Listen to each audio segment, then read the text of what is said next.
Overtime. And welcome to another episode of our podcast here at 531 as part of our Pacific Grandstand show, Overtime.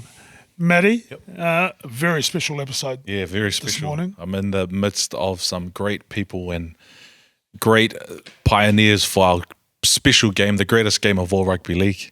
Yeah, we sit, and our guest this morning we have from a family of Rugby League royalty, really, legends that I grew up watching, admiring, and who are inspiring me as a young fella, young player of Rugby League.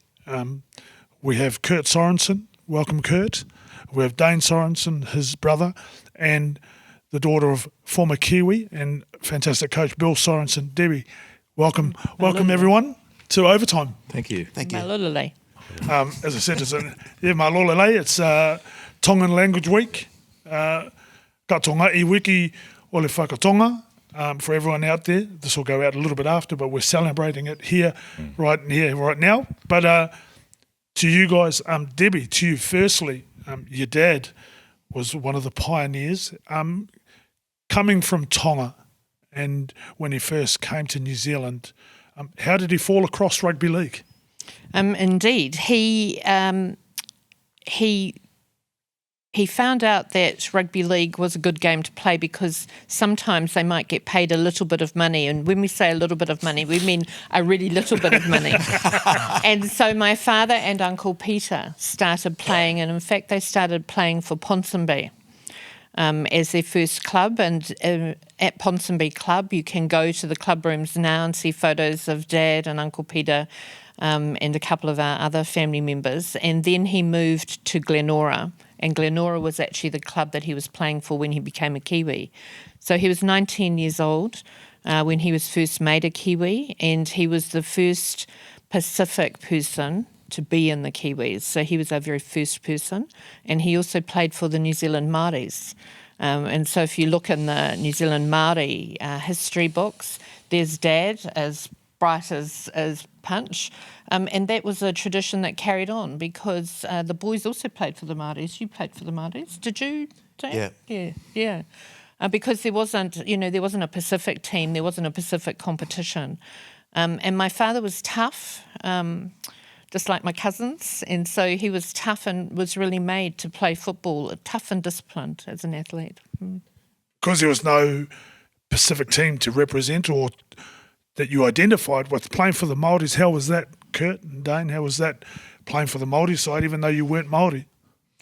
I don't think I actually played for the Maoris. Okay. I always said it.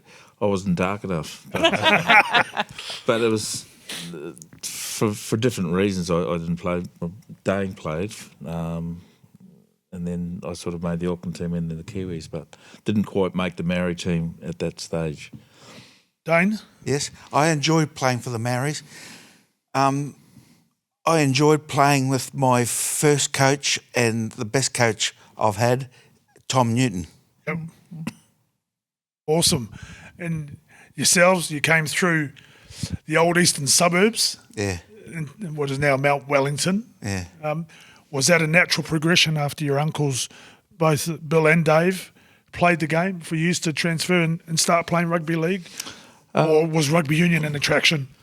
Just trying to remember back. I think it was probably mainly our mother that got us involved with the league. I guess it was because it was already in the family, but once we started playing the league, we just took to it like a duck to water, and we were good at it. And we did play rugby union later on at senior primary school in the Roller Mills, and first 15, and then represented Auckland in the first 15. But we always found that rugby union in those days was just kick and clap, just bloody kicking the ball all the time, and we were brought up to pass the ball, to use our skills. So we stuck at rugby league because we just loved it more, and we thought it was a far superior game. And back then, I have a story of when I was young, about 9 years old, going to a shoe shop and getting a pair of boots with my dad, and the gentleman said, "Oh, who do you play rugby for?" And I said, "No, I play rugby league." And he almost immediately gave us a scowling look and nearly kicked us out of the shop. Such was the reputation that rugby league players got then, it was very much frowned upon. How was it for you guys coming through as rugby league players? Did you encounter any of that from the community or from school? Not really. Playing rugby league was the best thing that I did. You know, like, because we played rugby league because it was in the family. So, you know, like, it was good to play. And rugby will always be number one in New Zealand. But rugby league will get better and better as time goes on. I found, you know, you always knew that rugby union was the game in New Zealand, and that's when we were growing up. I looked up to rugby union. We used to listen. I can remember listening to in particular, the All Blacks were in South Africa on tour. Must have been was when Brian Williams first got in. I think he was 19, and we used to get up and listen to the radio because it was, you know, the time difference and that. But yeah, we used to listen to the whole game. So you were well aware of it. Yeah, the league was very much in the minority, but we played it because we loved it. And I guess there's a question for all of you, both you, Kurt and Dane, as a player, as former players, and you, Debbie, as well, as part of an organisation that celebrates rugby. But how was there many opportunities as a Pacific player to represent your culture and, you know, represent, you know, either Tonga or the Kiwis, but you get to celebrate yourself as a Pacific player back in the day? Because I hear a lot of stories about how it was at how tough it was to get into rugby league back then. Obviously, like you mentioned, rugby union was heavily dominated in New Zealand, but yeah, was there much opportunities to sort of nurture your skills as a player in rugby league? Yeah. Well, we never we weren't really available for Tonga. Wasn't really much of a thing then. It sort of came on towards the end of our careers. So we never. I never played for Tonga. We played, you know, mainly just for the Kiwis. The guy we played for, Tom Newton, he looked after the New Zealand Maoris. So we started with Tom at 5 and we finished with him at 18. So he's the guy who showed us how to play football. Can you work it out, a rough figure, how many Kiwis he would have coached through that time? About 2. All right. Not many. Okay. So it was just Kurt and I. Yep. And there was others. No, there was others. Warren Winter. Have you okay. Yep. Yeah, but not many others. I can't quite recall anymore. But as Dane said, we were just lucky that when our mother took us down there, he was the coach. He was coaching the team that we went into, and he had a son. He had a couple of sons that were already playing, and his youngest son Gerald was the same age as us, so he was in our team. And we were just lucky that we got into that, and he became like a bit of a mentor to us, and very strict. And I was always playing up, so I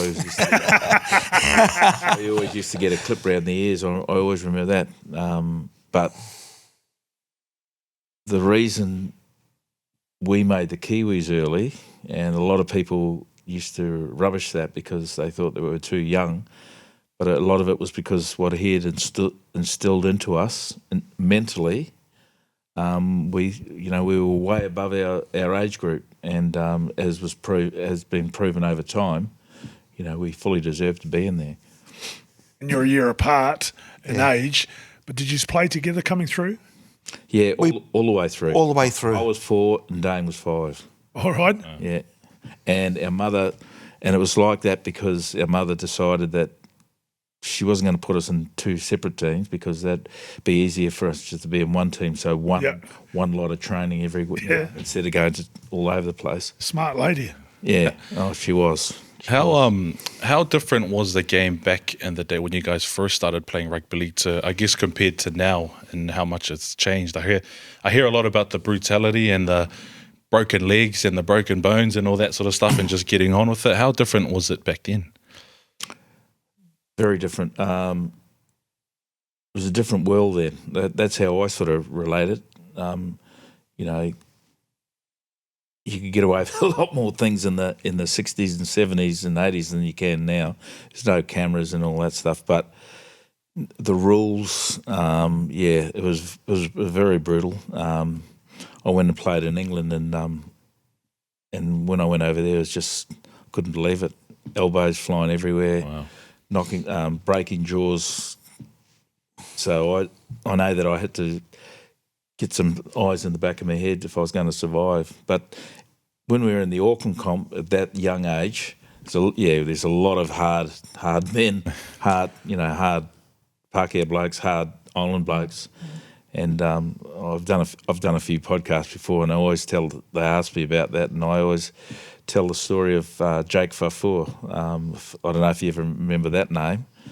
He was playing for Mount Albert, I think, and he was one of the big men of the Auckland Rugby League, big, tough Samoan guy. And I don't know if you remember Dane, but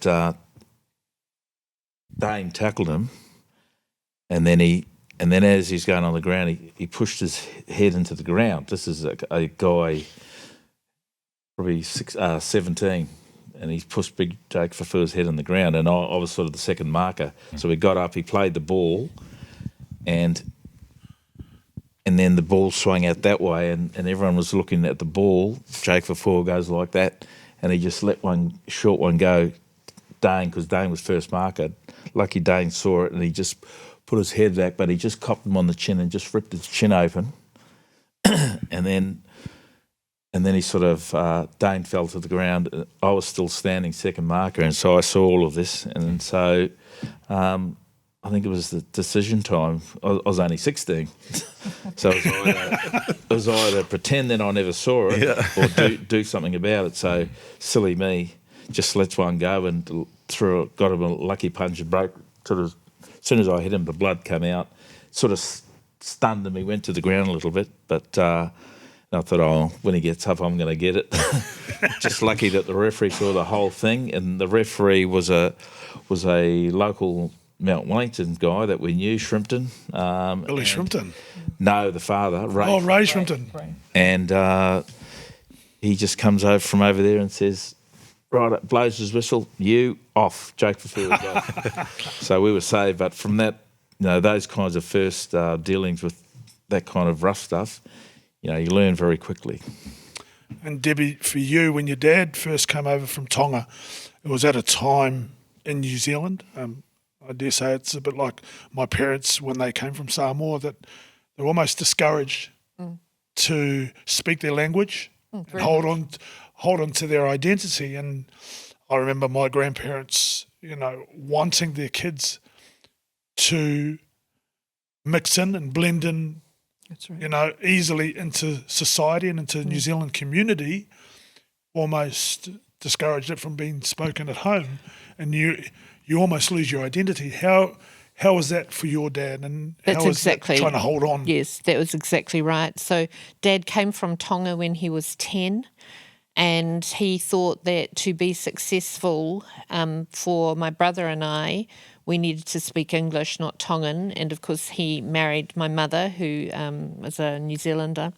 And so he never spoke Tongan in the house at home unless our family were there. So if Uncle Peter came or our family came, then he would speak Tongan.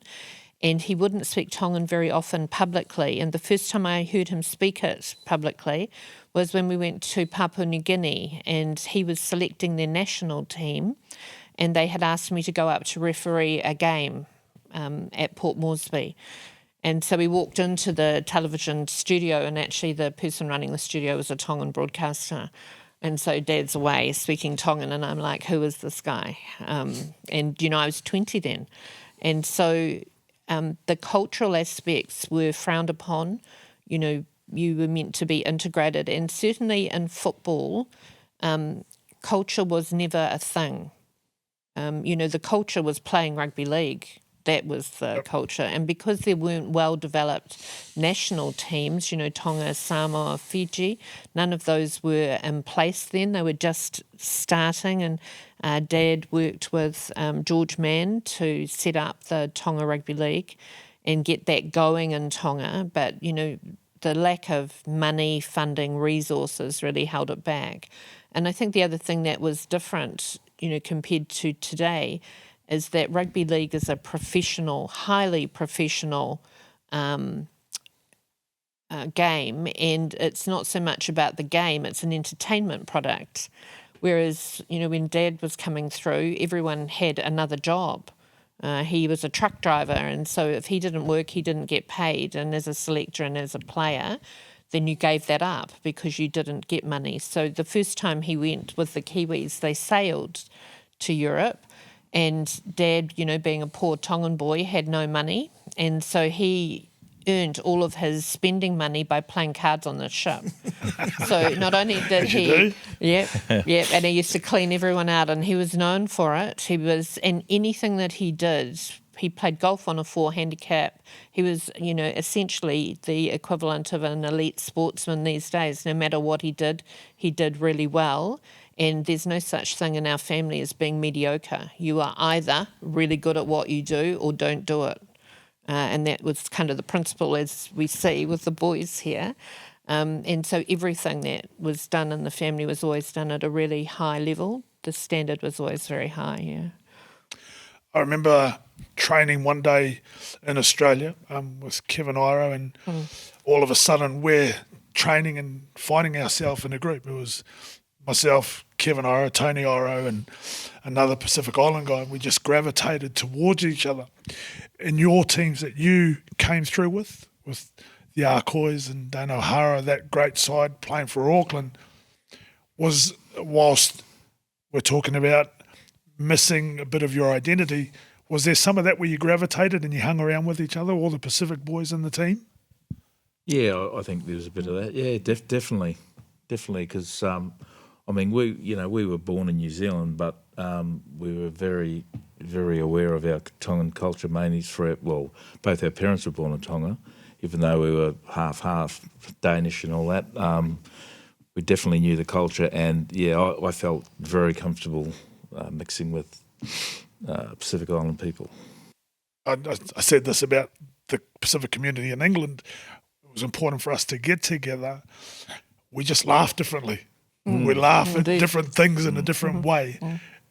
And we're able to take the mickey out of each other in a different way, which isn't taken in offence. Was that the same for you guys? Yes, it was. Yep. And after the games, every weekend after the games, people would come to either our place or Dane and Kurt's place. And so all the island boys would come with their families, and we used to all just hang out together socially. So there was a group, that used to mix and hang out together.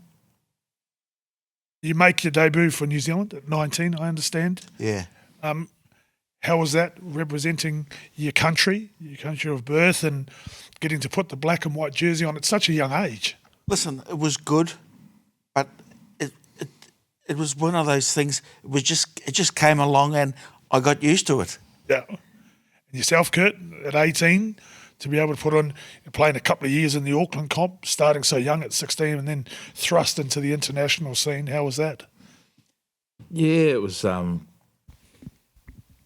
Obviously, very good. We were young, but we had great confidence why we were selected, and especially we got the backing of Tom Newton a lot. He always gave us a lot of confidence, especially playing against older people. It didn't really matter. We had been grounded and brought up in a pretty good way, so we were pretty right for the job, ready to go. 1977, you play for Auckland. You play for your uncle. Bill's coaching the Auckland side that goes on and does an historic Grand Slam and beats Great Britain, Australia, France, all within the space of a month at the greatest ground, I believe, in rugby league at Carlaw Park. Tell me about that month. Tell me about that time playing for your uncle and the team that you had and the feat. Did you realise at the time how big it was? A feat. Probably not. Yep. Probably not. I mean, a lot of those games, big games like that, you never really you don't always realise how big it is. But until years later, we just had a very good team in those days. A lot of guys, it just all sort of came together, and yeah, we did pretty well. Had a pretty good team spirit in there, from what I remember. Any memories from you, Dane? I started in Cronulla. at Cronulla in '77. Okay. So And how did you get over there? How was that going to Cronulla for you, being in that competition? Were there many others? Were there any other Pacific Islanders at all playing in the Sydney comp? maybe one or two, but not many. Yep. I remember a young man, Sione Fafita, Yeah. around that time. I don't know if he was still playing in '77, or where they'd started then, but I think Olsen. no, Olsen wasn't there. He came wasn't later. there then? Oscar Danielson, oh yes, he was Yep. one. Good Maris man. I think Henry Tartner was playing then, wasn't he? Think Henry you're Tartner. Yeah, not a lot more. 77 was such a historic time. You know, rugby league was always seen as the poor cousin of rugby, and that really brought out rugby league as a sport and really showcased what was possible. And it just, it was hearts and minds for people. I remember that we played France and it was on my birthday and I was 16 years old. What a party that was. Yeah, and we just went weekend after weekend. And so the first game we won, the second game we won, and my father was very interesting because he would sit and watch the games and he wouldn't say a word. He absolutely wouldn't make any comment at all. And he had a little notebook and he would write everything down. And he was really interesting to watch. So even with the last game when, you know, he had won the 3, not any kind of emotion at all, just sat there very quietly watching people, but immensely proud. Yeah, and speaking about playing at Carlisle Park, my dad asked me before I got on the podcast that when he got news that you guys were coming on, but how special was it playing at that park, or what are some of the memories that you have playing there during the prime days of rugby league?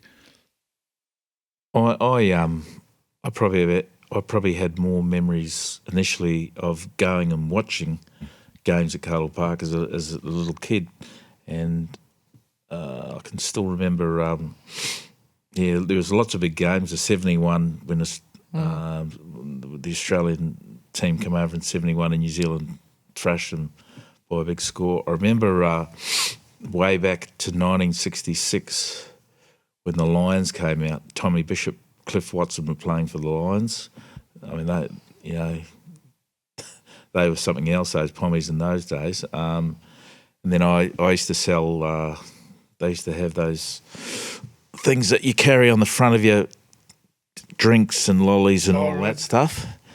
And, had a few bad experiences with that because a lot of the crowd would just go and picking them off and not paying for them. Oh, wow. But so I had a lot of memories of before we actually started playing there, and then played some schoolboy tournaments there, and then you progress to Auckland and then the Kiwi. So, but yeah, it was always it was the main ground that we played on, and a lot of famous things happened there, and I can still smell the liniment of The windows. of the changing rooms there of teams that would be going before they played. I remember we used to go to Carlisle Park every weekend. So I grew up. My early years was spent getting up on a Saturday morning. There was a routine. If Dad was coaching, then we would get up and get dressed, and you always got dressed up to go to football. You didn't just turn up. You know, these days you can just turn up. And the thing I remember most was going under the Carlisle Park stand at half time, and the wives of all the officials would do a lunch, And so you'd go downstairs and you would have a cup of tea and there'd be sandwiches and cakes and then you'd come back out when the boys came back out from the sheds. And it was quite a different time then. I remember my father telling me that when he played for Glenora, they would go and after training, they would drink tea. Like they'd have big pots of tea. There wasn't, no one drank beer after training. But of course, these days, a lot of our professional athletes don't drink at all. They don't drink alcohol at all. But, in the 70s, alcohol was a thing. And so people were smoking, drinking, quite a different sort of lifestyle than you see now. But Carlo Park was just amazing. The fortress. Indeed. The fortress. Dane, for yourself, do you have any memories from Carlo Park? I always remember when we played there, you had to play your best. Second best was not good enough. Yeah. So it was like going, you had to go through in that. But like I said, you had to play well. You couldn't play bad.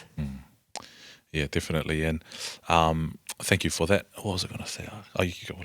You go to Australia, you play for the Sharks, you go to the Roosters, come back to the Sharks, Dalian Prop in 1981. No aspirations to go to England and follow your brother? No, I got married. So I wanted to make it successful. And do as you're told. Well, yeah, that's what it came down to. We're all the same. It's all good though. And Kurt, you spent some time in Australia as well. Before that, you go to Wigan, you get a taste of England, you go back to Australia, then you have a long stint and a successful stint at Widnes. And is that where you wanted to play the majority of your career? Did you see that happening, or was that an aspiration when you first started out professionally?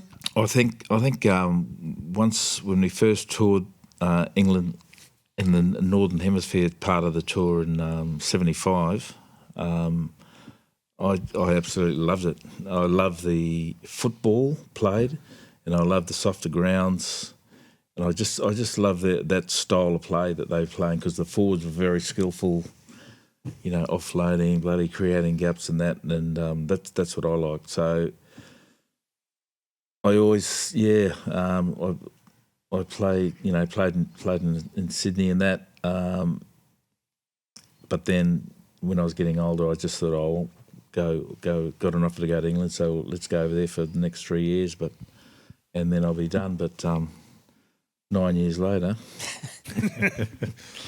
I was still going. So yeah, I just really liked it, the football over there. You win the World Club Challenge against the Canberra Raiders, and that's rightly so. Still celebrated by the Widnes Club. You see the big poster when you walk through the stadium, and of you guys celebrating, lifting the trophy on that historic night. But there was a couple of other Pacific Islanders. Joe Grimmer was in the side, and Musi Koloto was with you. How important was that evening for you guys to be over there from all the way over here to win that and beat the Australian champions? I think for me personally, that was a sort of highlight of a long journey for me over in England. When I first went over there, I mainly went over there because the coach at the time was a guy called Vince Corralius. He rang me up and wanted me to go over. So I had him at Wigan when I first went there, and I was in love with him. It was fantastic. And when he said come over, I was newly married, and I thought, let's go over there for 3 years and see how we go. Do a bit of travelling before we come back. But when I went back, things started to turn for the worse. They were having financial problems and selling all their best players, and for a time it looked as though, I was just wondering what the hell I'd got myself into. But then we fought our way back. Gradually, we started signing a few good players, and then over the next couple of years, we built a good team, and it sort of climaxed with that Canberra win. By then, we were a pretty good team, pretty fast team. And we had to overcome them in that game, because they they got up early, 12-0 or something, and it looked as though it was going to be a whitewash, but we sort of held them out and then came back and finished them off. So, you know, to be up against a team like that who brought all their best players and they wanted to win it, it's never easy for an Australian team coming over there and after they'd won the grand final. But anyway, yeah, it was very satisfying. You move into coaching. You go up to Cumbria and coach Whitehaven and Workington for a stint. How was that? Challenging. I just wanted to get away from. Well, actually, it was the only real offer that I had at the time. So I went to Whitehaven. I thought, we'll see how we go. And first year was a real learning curve, and the second year was a lot better. And we did very well the second year. And then I got the offer to go to Workington. Worst mistake going there because they were making all these promises of how much money they had to buy players and that. And when I got there, it was not like that. So we had a terrible year. It's a long drive. Witness to find that out. Move to today, and obviously we have the Mate Matonga and Toa Samoa excelling at international level and almost making up 50% of the NRL today. Would you guys have put your hand up to play for Tonga had the opportunity been presented in your time? Would that have been something that would have been an attraction for you guys? Yes, I would have put my hand up because you know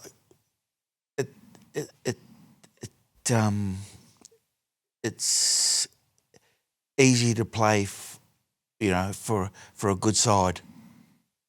They are a very good side. Yep. Self, Kurt? Yeah, I guess I would have. In those days, before all that, you know, you're only allowed to play for your country, New Zealand. So, I mean, we were focused on that. Yep. But I guess, you know, then Tonga came along. I started thinking about it. And yeah, of course, I think we would have played for Tonga because that's part of our heritage. There's no doubt about it.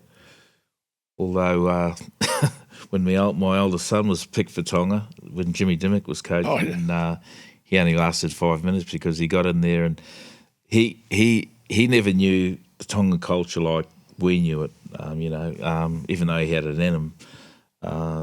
And he felt a bit intimidated when he went there because there was a lot of freshies in the Tongan team and they were all looking at him with blonde hair and fair skin and saying, where did you come from? Can you speak Tongan? No. Where'd you come from? I was born in England. No. And he rang me up and he said, Dad, I can't do this. Yeah. But anyway. You know. My nephew Scott, he was picked for Tonga and for the Kiwis. Oh. And he was interesting because I think the situation now is a little bit different than when young Kurt was selected because there are a lot of New Zealand-born and Australian-born Tongans who are playing for Tonga now.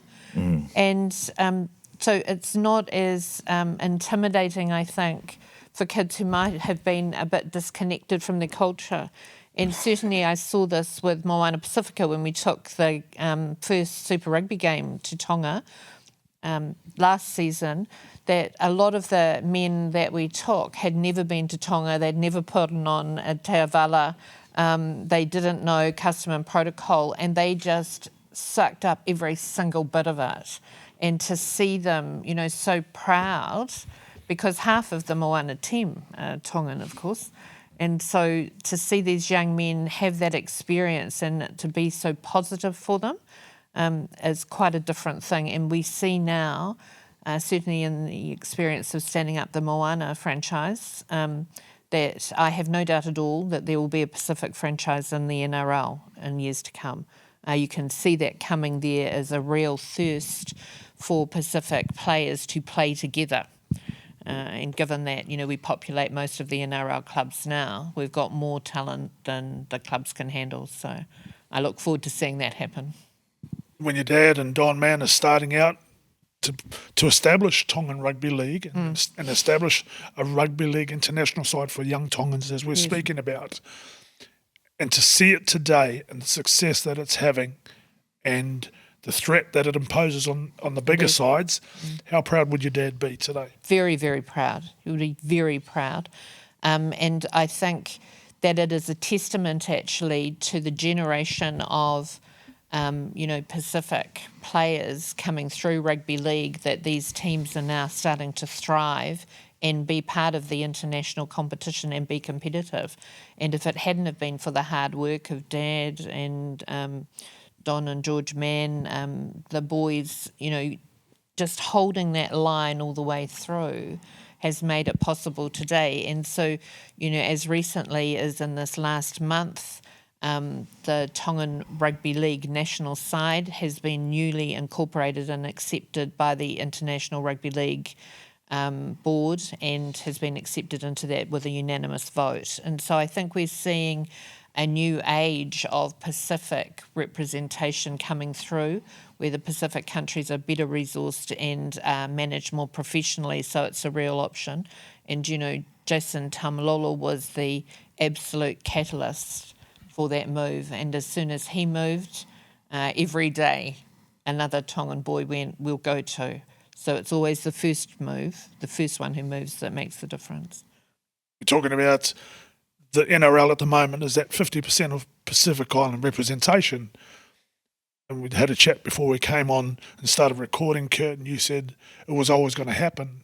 You felt like this was always going to be the natural progression. And just using my dad's words, rugby league is built for Pacific people. It's built for the Pacific athlete. Did you see this coming? Could you see this was going to happen?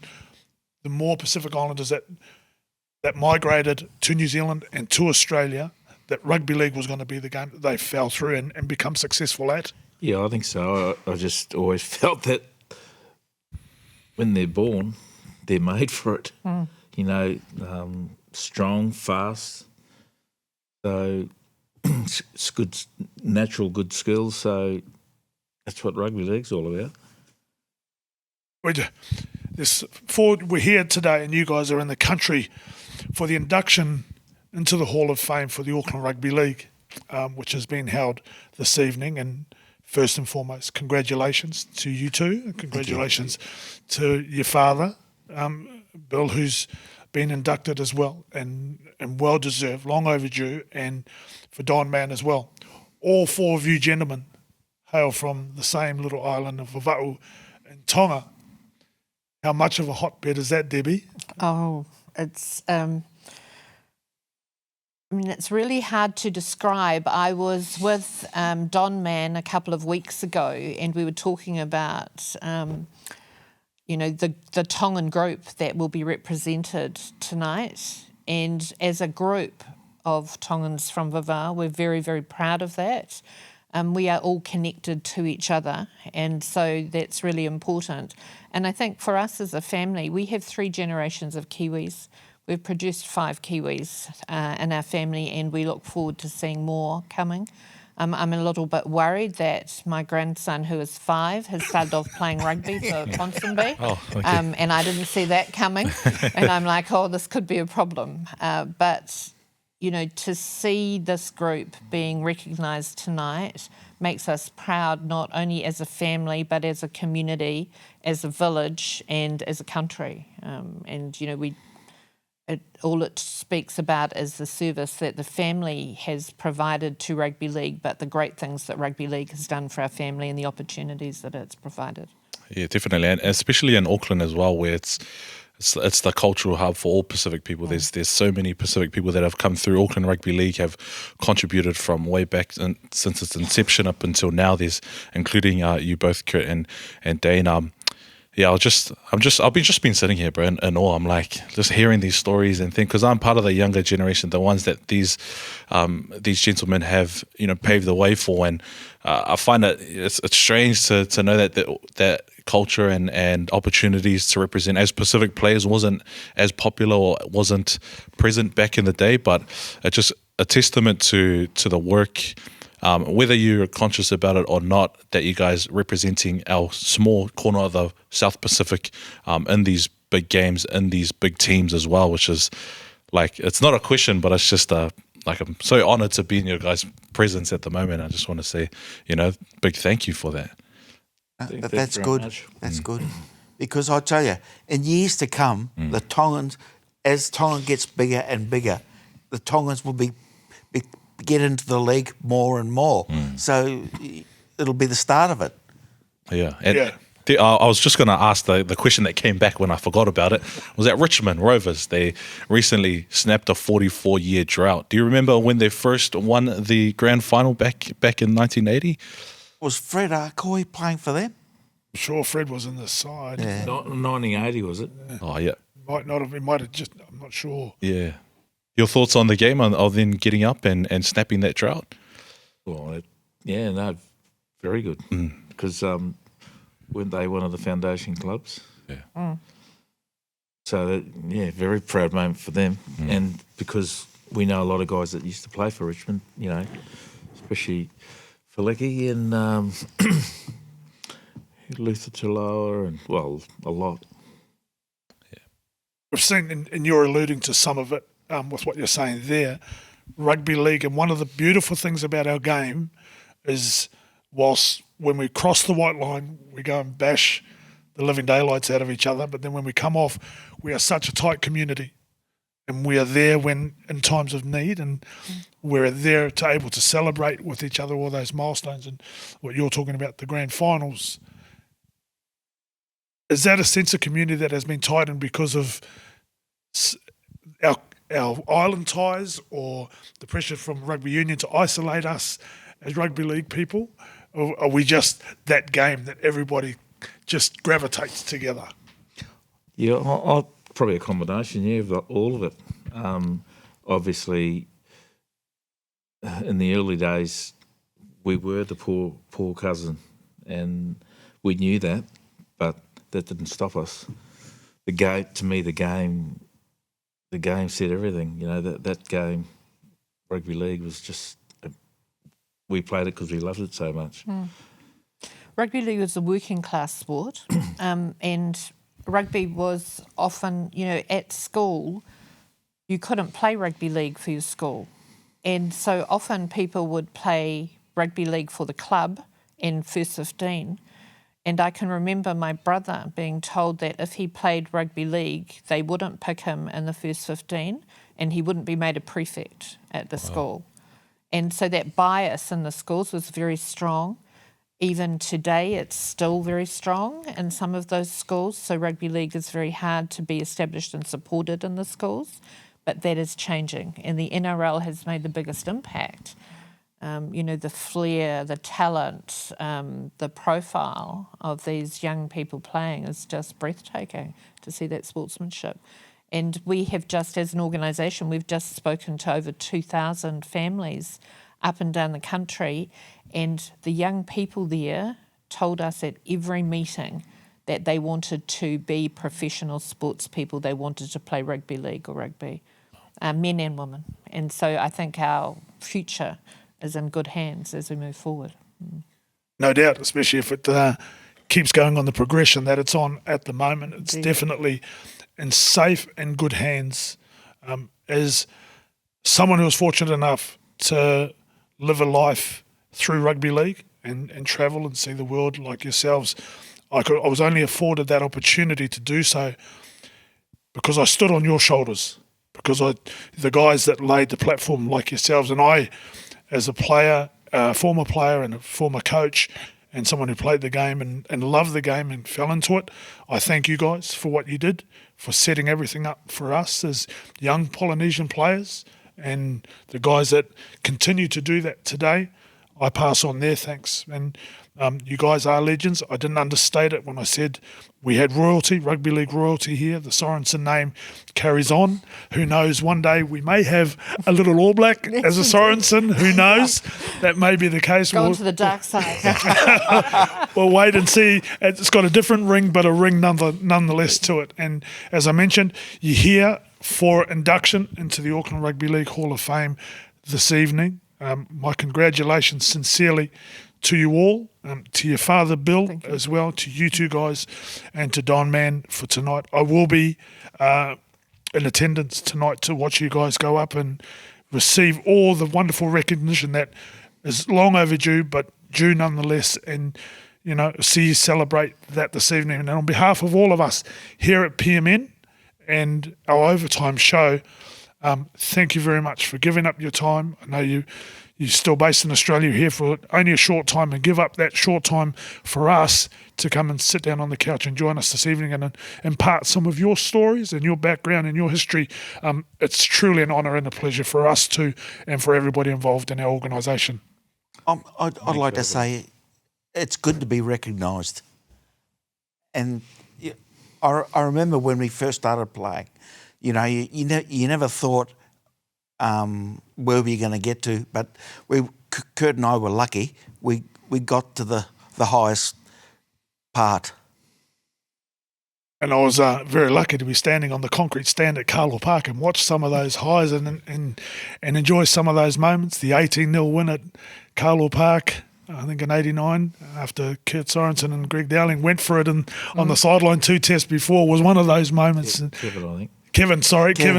Kevin Tamati Yeah. and Greg Dowling going for it at Lang Park 2 weeks before, and then to turn it around and get that win. But some of your exploits on Carlaw Park and through Rugby League have certainly been inspiring for many, many a young man. So once again, thank you very much for joining us, and congratulations. Enjoy this evening. It's a wonderful time to celebrate your contribution to the game. Thank you very much. Malo, Pito. Malo. It's good to be recognised. Thank you very much. Well, that brings us to an end of Overtime, Matty. Yep. A very special edition, as we said at the top of the show. Where can they pick up this edition? You can find episode 13 of Overtime on our Spotify account, as well as 531PI's YouTube channel. Be sure to follow us on overtime.Pacific Grandstand on Instagram, and on TikTok as well, overtime.531PI. Thank you for all your support, and it's a great episode, this one, so I hope you guys enjoy. Aloha, Pito. Malo. See you soon. Vatu.